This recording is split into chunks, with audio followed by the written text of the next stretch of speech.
नमस्ते। अहम रमास्मि ओडिया चैनल को आपण मानक स्वागत। आज आम भिडियो माध्यम चर्चा करवा कि जितेबले उद्धव भगवान प्राप्ति करने भगवान श्रीकृष्ण को पचारि भगवान से गोटे उत्तर देते उद्धव मने रखिथिबु मोमले मते तू पाइबु। आमे जदि ए मुँह को जानीपर से मोर तत्व को बुझीपर ताहले निश्चिंत आमे भी उद्धव परी ईश्वर तत्व को अनुभव करिपर। जितेबले आमको कहीं जड़े परिचय पचारती आमे कौन करती मो रूपक शरीर परिचय दियंती ना दियंती जो थे चाकरी करते चाकरीर ना दियंती कि कौन पद पदवीर ना दियंती एवं पितामाता ना गाँव ना दे निज शरीर परिचय दे था। ये हूँ कौन ना शरीर परिचय किंतु आप भावी नि यहाँ हूँ मोर परिचय। किंतु मन रखु जितेबले आपणकर 21 नामकरण न होता पूर्वर आपण थे जितेबले मातृगर्भरे शरीर सृष्टि हो नाला पूर्वर थे। तो भावतु आपण ना आपणकर गाँ आपणकर बापा ना से नथिला ताहले थिला किए से यही तत्व को मनुष्य बुझवा निहायत आवश्यक। से कहुए भागवत रे दुर्लभ मनुष्य शरीर नरक निस्तारण द्वार। से शरीर कहुई दुर्लभ शरीर अलग शरीर जो कार्य करा जाई पारिबो नाही ताहा केवल ए मनुष्य रूपी शरीर करा जाई पारिबो। तो कौन करा जाई पारिबो ना निजर विवेक को जागृत करा जाई पारिबो। सेथिमे रामचरित मानस रे कहागला बिनु सत्संग विवेक न होई राम कृपा बिनु सुलभ न कोई। तो जदि रामंगर कृपा तुम्हें पाइबा को चाहूच ताहले तुम कौन करिया पड़िबो निज विवेक को जागृत करिबो केमिति ना सत्संग माध्यम ए सत्संग ही मनुष्य जीवन वास्तविक सत्य को ही दर्शाई थाए। नहले संसार रे हमर अनेक व्यक्ति थांदे पिता माता एवं अन्य भौतिक शिक्षक सांग साथी ए मो रूपक तत्व कहीं भी जणे न थांदे केवल सत्संग रे सद गुरु ही सद तत्वदर्शी ही यही ज्ञान को जणाई थांदे। तापर कहा जाउची विवेकहीना पशु ही समान जदि विवेक जागृत न हब पशु भलिया जीवन यापन हब मनुष्य शरीर पाइले भी पशु भलिया समस्त कर्म कार्य हब निज स्वार्थ रे जड़ित हवा आसक्ति रे जड़ित हवा एवं कामना रे जड़ित हवा केवल खाइबा पीवा शोइबा मलमूत्र त्याग करवा पिला छु जन्म करवा यही थे निजर जीवन अतिबाहित हो। आज अधिकांश शरीर कौन करुछंदी ए पशु भलिया ही जीवन यापन करुछंदी निजर विवेक को जागृत करि पारनाहांदी शरीर को निजर ज्ञान करी शरीर सुख रे एते घोड़ हो जाइछंदी जे निजर विवेक को जागृत करि पारनाहांदी। फलस्वरूप ए दुर्लभ शरीर जो कार्य करने ये शरीर दिया जाइथिला से कार्य भी से ठीक से करि पारुनी। तो केतेबेले करिवो जेतेबेले सत्संग माध्यम रे तार विवेक जागृत हबो मु किए से काहेंगी आसीछि वास्तविक ये शरीर कौन इंद्रिय कौन मन कौन ये चेतना किए प्रकृति किए ये संसार कौन ये वास्तविक तत्व जेतेबेले मनीष जानिब शुणिब ता भितर जाकि कौन हम ना विवेक जागृत हम कौन करिब कौन न करिब ऑटोमेटिकली तो विवेक ताकू सूचित करइब। जेपर्यंत आमे ए मो रूपक शब्द मुक्त न होइछे तो निजर स्वरूप विषय रे जेते शुणिले भी आमे निजको जानी पारिबा नाही निजर शरीर जो कार्य रही से कार्य भी आम करिपारिबा नाही। आमे जानिछंदी हमर अंतःकरण होची मन बुद्धि चित्त अहंकार ये जो अहंकार रही ये अहंकार को मनुष्य निज को मु बोली साब्यस्त करे किंतु प्रकृति से मु रूपी अहंकार से नुहे आपण शरीर को निजर बोली जो ज्ञान करुछंदी को शरीर आपण बाल्य अवस्था शरीर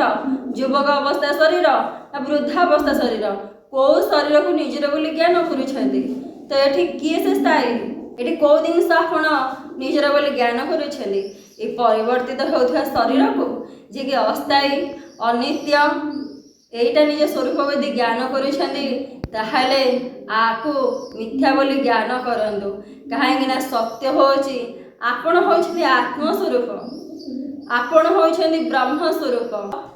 से ब्रह्म स्वरूप जो ब्रह्म स्वरूप के परिवर्तन हुएनी नष्ट हुएनी एवं जो ब्रह्म स्वरूप सबले सचित आनंद स्वरूप जो ब्रह्म स्वरूप को आधार करी आपण निजर इंद्रिय को विनियोग करि पारुछंदी शरीर को विनियोग करि पारुछंदी मन द्वारा विचार सृष्टि करि पारुछंदी सेई शक्ति होची मूल शक्ति होची आत्मस्वरूप आपण निजे निजर वास्तविक मुँह को जानतु आउ जदि भी जानी गले ताधुर मुक्त भाव प्रयास करंदु अनेक लोक तो जाने जाने मुँह होची आत्मा बोली किंतु से अहंकार मुक्त हो पारंदेनी से अहंकार से बांधी जाती जानते मुँह जे आत्मा किंतु शरीर भाव रही जाती लोभरे जड़ित अंगारे जड़ित कि गोटे कौन कहला आसु राग आसूची कौथे गर्वरे जड़ित ए सब जानते मुँह जे आत्मशक्ति बोली किंतु ताको आचरण प्रतिफलित करती नहीं मन रखु जेपर्यंत ए मो शब्द को आचरण रे प्रयोग न करिसेंती एथिरु मुक्त न होइछंती निज स्वरूपस्थ को अनुभव करि परिबे नाही ये जो भगवान को स्वरूप रही आपण ताको अनुभव करने मनुष्य शरीर धारण करिसेंती से तत्व भी वंचित हे ज्ञान तो अनेक लोग जानते किंतु ज्ञान रे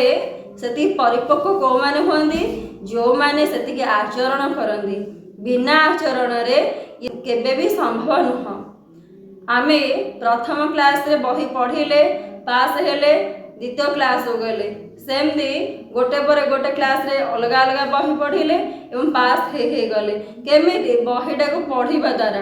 खाद्य थुआ है खाइबा द्वारा पेट फुरुची ड्रेस थुआ है पिंधिबा द्वारा लज्जा निवारण होची ठीक सेमिति ज्ञान आमे कर्ण माध्यम रे सुनिबा किंतु जेपर्यंत कार्य प्रतिफलित न करिबा मन शांत हबनी इंद्रिय से कार्य निवृत्त हेबेनी तो फलस्वरूप यही माने ही बाधा सृष्टि करेंगे निज स्वरूप को अनुभव नबारे तो मुँह को जानतु मुँह को जानला पर इंद्रिय शरीर पर कार्य करंतु आपण दले जानि जाउछनी मुँह होई आत्मशक्ति मु मो स्वरूप रही संसार जो शरीर माध्यम रे कर्म कर आसी से कर्म करेंगे ताहेले इंद्रिय मन को यदि मु विनियोग करी तेबे कर्म करेंगे यदि एमाने मते विनियोग करेंगे ताहेले मु किपरि कर्म करेंगे मु तो अंधकार जेमती थी सेमती रहीजी तो इंद्रियर स्वभाव को मुक्त रखापी इंद्रियर स्वभाव जो रही इंद्रिय को से मुक्त करने कौन करूँ ना विवेक होगी परखु सब कथा द्रष्टा है परखु ये शरीर भितर कौ चिंतन आसूची कौ चिंतन आसवा कथा ये इंद्रिय माध्यम कौ कार्य होची कौ कार्य हवा कथा कहीं मु कौन साधारण शरीर नुह मु मनुष्य शरीर को धारण करके जोड़ा कि श्रेष्ठ दुर्लभ आ जो शरीर भितर दिव्य ज्ञान रही मनुष्य देहे दिव्य ज्ञान देखी संतोष भगवान दिव्य ज्ञान रही आमे दिव्य ज्ञान को विनियोग करला पर ही आमे आम इंद्रिय को जीति जापर मुक्त करवा कौ खाद्य शरीर पे आवश्यक शरीर कौटू सृष्टि ना अन्नर सृष्टि प्रकृतिर अंश होची किए से शरीर ताले प्राकृतिक फड़ी ये शरीर को रखा पड़ो शरीर को कौन करा पड़ो ना शुद्ध अन्न देवा पड़ो यदि इंद्रिय माने स्वादर लालसा कहते ना जंक फूड्स खाइबा तामसिक खाद्य खाइबा तो सेठी ताको मना करेंगे नाई ये सब खाद्य खाइबा द्वारा मु पैसा देकी रोग किणुची एवं या खाइबा द्वारा शरीर कौन से प्रकार विटामिन आसुना ताले खाद्य खाई शरीर रोगाग्रस्त कहीं करी कहीं दुर्लभ शरीर यहाँ सर्वश्रेष्ठ शरीर यहाँ को मत विनियोग कर कर्म करार अच्छी नष्ट करार ना यही शरीर को वंचित रखापी हस्पिटाल लक्ष लक्ष टंका लोक खर्च कर तो ये शरीर मूल्य केते ये जीवन पाई भावंतु। ये शरीर माध्यम ही ईश्वरत्व को अनुभव कर शरीर ही आपण गुरु करें, ये शरीर ही जनकल्याण करें, अन्य कौन शरीर सब जिन हेनी से इंद्रिय को कार्य निवृत्त करातु। इंद्रिय सब श्रवण करुछंदी कान कौ श्रवण आवश्यक पर निंदा पर चर्चा ना छलना कपट व्यभिचार ना ताठू भल जिन शुणवार अच्छी जो जिनस शुणुंट जो जिनस खाऊंट जहाँ भी देखुं तार प्रभाव सब मन उपर ही पड़ुची। अजाणतरे से मन रे गोटे संस्कार सृष्टि होची, से संस्कार को आधार करी संसार से ही मन ये शरीर को परिचालना करुची। तो भावନ୍ତୁ संस्कार केते शुद्ध हवा दरकार। जो संस्कार को नहीं ये शरीर परिचालना होची से संस्कार केते महत्व बुझंतु। ये सब केमिति सृष्टि हवा केवल सत्संग माध्यम रे आउ कोथि सृष्टि हवा शास्त्र माध्यम रे जोड़ा कि भगवत गीता भागवत वेद उपनिषद ये जो सब श्रेष्ठ श्रेष्ठ ग्रंथ रही ए ग्रंथ माध्यम रे एवं गुरु बाणी अनुसार यदि जीवन को परिमार्जित करेंगे ताहले मन को आपण कौन करेंगे ना शांत रखिपारे निज स्वरूप को अनुभव करें। से मनर संस्कार परिवर्तन हवा निहाती जरूरी। आत्मा बेली मु बुझीगली जाणीगली ताहले मते आत्मस्वरूप रही संसार कर्म करिवार अछि। ब्रह्मचर्य अर्थ कौन? ब्रह्मचर्य रही जीवन धारण करवा अर्थ मु मो स्वरूप रही जगत केवल कल्याण कर्म करेबी। संसार रे केवल कर्म करने शरीर दि जाए कर्म मत करार अच्छी ना श्रेष्ठ कर्म रागरे नुहे आसक्ति नुहे क्रोधरे नुहे लोभरे नुहे अहंगार नुहे गर्वरे नुहे ताठू ऊर्ध्वर रहीकि श्रेष्ठ कर्म करार अच्छी। आज आम कौन करूँ शरीर भाव रही हेतु आम परस्पर भितर आम समदृष्टि आसुनी संभावना आसुनी फलस्वरूप कौन होची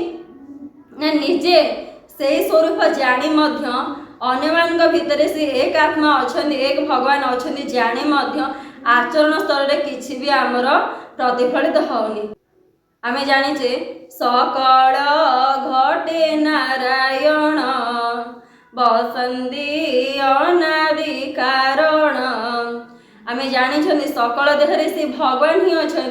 किंतु आचरण कला बेले कौन करूछंदी ना पर निंदा करूछंदी पर चर्चा करूछंदी कपट करूछंदी छलना करूछंदी रागुछंदी। भावନ୍ତୁ प्रकृति ए सब जिन जानूची किए से शरीर तो जड़ से किसी जानी पारुनी इंद्रिय तो जड़ से तो किसी जानी पारुनी मन भी तो जड़ से भी किसी जानी पारुनी प्रकृति जानी किए से शक्ति जानूची जो शक्ति को आपण आत्मा बोली कहते से शक्ति सब जानूची। ताले भावନ୍ତୁ आपणकर जो भी एठू कथा जाऊँ ना सेपटे से शक्ति ही सब किसी शुणुची ताले को भाया मत व्यवहार करार अच्छी। ये आचरण केतेबेले प्रतिफलित हम जेतेबेले आमे निजको से मार्ग रे नबा निजे से काम गुड़ाक निज भितर आचरण करवा। से कहुए अष्टांग योग यम नियम दीटा को पालन करला परे ही आमे साधना मार्ग रे धीरे धीरे अग्रगति होते। एटी सेमिति मन को संस्कारित करने आमे कौन करवा किछि नियम रे निज जीवन को अतिबाहित करवा। फलस्वरूप इंद्रिय मन कौन हे से नियम रे गति करी करी शुद्ध हे शुद्ध हेले मू रूपक भाव पूरा कटिଯିव केवल आत्मा बेली भावना आसीजिव मुझे शरीर ए भावना जितेबाला कटिब आत्मार भावना आसब ताहले जाएगी मोते पाइब अर्थ से भगवान को आम अनुभव करिपारिबा। भगवान एबे भी आम सहित एक रूप रे अछंदी। ब्रह्म सत्यम जगत मिथ्या जीव ब्रह्मेव ना परह। ये होची ब्रह्म सत्य जगत मिथ्या ये जीव एवं ब्रह्म ये अलग नुहति ये एकता को जाना हेले मो रूपक अहंकार ठारो संपूर्ण मुक्त हो निज स्वरूप स्थित हवा पड़ो। से भागवत एक सुंदर पद कहुए जेबे तू निज को चिन्हबू परम ब्रह्म जानबू जेतेबेले तू निज को चिन्हिजबू तापर तू मते अति सहजरे चिन्हि जाई पारिबू। जेपर्यंत तू अज्ञान अच्छु मते तू जानी पारिबुनी कि तू बुझीपारबुनि मु तो सहित एक भाव अच्छी अभिन्न भाव अच्छी किंतु तोर अंधकार रूपक जो परदा से ढांकी देछि जेहेतु तो मन भितर तू से मन जो स्पष्ट न पाइछु ए स्थिति के तू अनुभव करिपारिबु नाही। ସେଥିପାଇଁ ଉଦ୍ଧବଙ୍କୁ ଶ୍ରୀକୃଷ୍ଣ କହିଥିଲେ ए मु रूपक अहंकार शरीर मुक्त हो जाओ समस्त की संभावना देख निजको आत्मस्वरूप रखी जगत को आत्ममय देख ताहेले जाई तू मते पाइबु आ जेपर्यंत ये अहंकार नाश होइनी अहंकार तो भीतर अच्छी तू मते पाई पारिबु नाही। कहीं प्रकृति अलगा एवं चेतना अलगा। प्रकृति हूँ नष्ट चेतना हूँ नष्ट नुहे सी हूँ परिवर्तन ये परिवर्तन नुह सी हूँ मिथ्या ये हूँ सत्य सी हूँ अनित्य ये हूँ नित्य। ताहले या ठारू दूरेले जाई आम आम स्वरूप स्थित रही पार भगवान तत्व को अनुभव कर जेपर्यंत आ सहित संबंध रही आम शत प्रयास कले भी निज स्वरूप को अनुभव कर कि भगवान भी आम अनुभव कर।